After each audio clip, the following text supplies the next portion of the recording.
London 5 days after British voters handed Prime Minister Boris Johnson the greatest political mandate of any Conservative leader since Margaret Thatcher, the country is still arguing over what he's going to do with that power. Even after a campaign that Mr. Johnson made almost exclusively about Brexit, nobody knows what kind of relationship Mr. Johnson truly wants with the European Union, and so the theories abound. A softer Brexit may well now happen, said Tony Travers, a professor of politics at the London School of Economics. Mr. Johnson's Conservative Party, he said, rode to victory on working-class voters, who will now pressure him to negotiate a closer long-term trading relationship with the European Union. Not so fast, said Simon Fraser, a former head of the British diplomatic service. Mr. Johnson's victory, he said, signified the power of fast, simple answers, and the fastest, simplest one is to make a clean break from Europe. I'm not at all convinced he wants to do a softer Brexit, Mr. Fraser said. The debate has raged in newspaper columns, TV appearances, and on social media, and it shows no sign of abating. It speaks to an election that was at once historically consequential and strangely inconclusive. On Tuesday, those who argue that Mr. Johnson will pursue a hard Brexit, a divorce without close ties, seized on the Prime Minister's plans for legislation that would bar Britain from extending the Brexit transition period beyond the end of 2020. That was proof, they said, that he was intent on breaking with the European Union, come what may. The pound, which soared after the election on hopes of an end to the uncertainty, fell back on fears that Britain could fail to come to terms with the European Union by the end of the transition period, triggering a so-called no-deal Brexit that experts warn would be economically disastrous. But Mr. Travers interpreted the proposed law the other way. Why would Mr. Johnson rule out an extension to the trade negotiations, he said, unless his plan was for London and Brussels to end up in close alignment? The fierce post-election debate attests, first, to the fickleness and ideological elasticity of Mr. Johnson, who almost came out against Brexit in 2016 before throwing himself into the Leave campaign. It also speaks to the utter lack of substantive debate about the shape of Brexit during the campaign. Mr. Johnson never tired of promising to get Brexit done, but he steered clear of any explanation of how he would do it, or the trade-offs involved.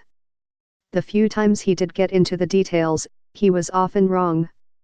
He erroneously claimed, for example, that companies shipping goods from Northern Ireland to a post-Brexit Britain would not have to fill out any additional customs paperwork, when the terms of his withdrawal agreement with the European Union will clearly require it. Not getting drawn into the details of Brexit was a deliberate strategy that emerged after some internal debate, said Brett O'Donnell, a Republican political consultant who advised the Conservatives during the campaign. There was an instinct to relitigate the arguments on Brexit, said Mr. O'Donnell, who prepared both George W. Bush and Mitt Romney for their presidential debates and coached Mr. Johnson when he led the Leave campaign in 2016. But Mr. O'Donnell and other senior advisers, including Mr. Johnson's senior aide, Dominic Cummings, argued that it was not about relitigating the arguments over Brexit but channeling people's frustration that it had not been done yet, Mr. O'Donnell said.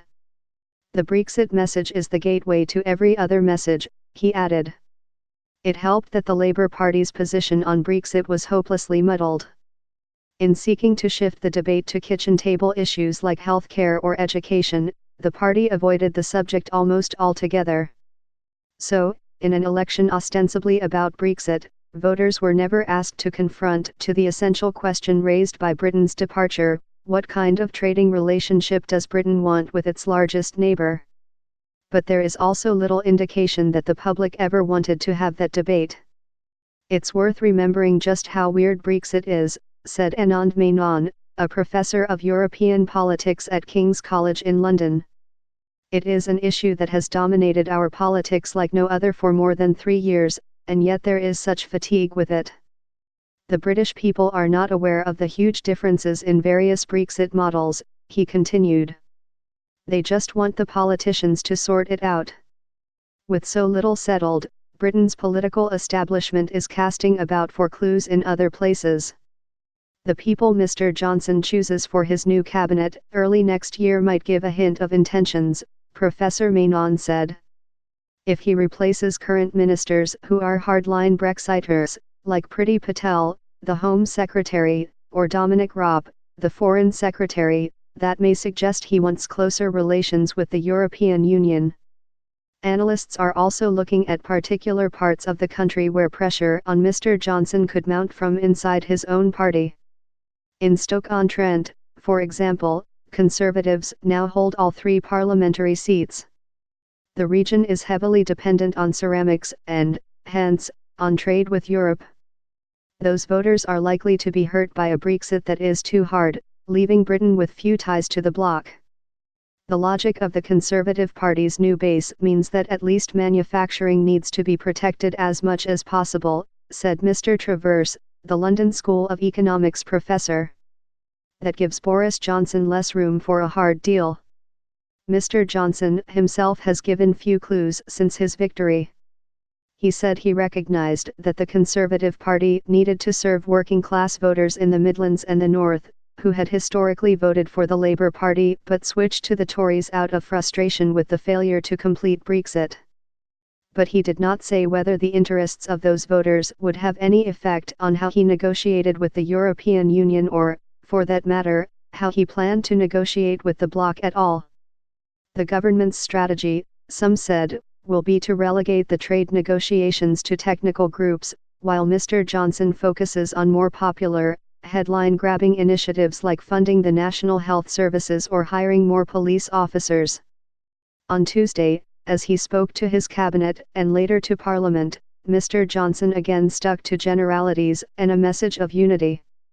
We must recognize that people lent us their votes at this election, the Prime Minister said. It was a seismic election, but we need to repay their trust and work 24 hours a day, work flat out to deliver on it. You ain't seen nothing yet, folks, Mr. Johnson promised, without giving a hint of what he had in mind.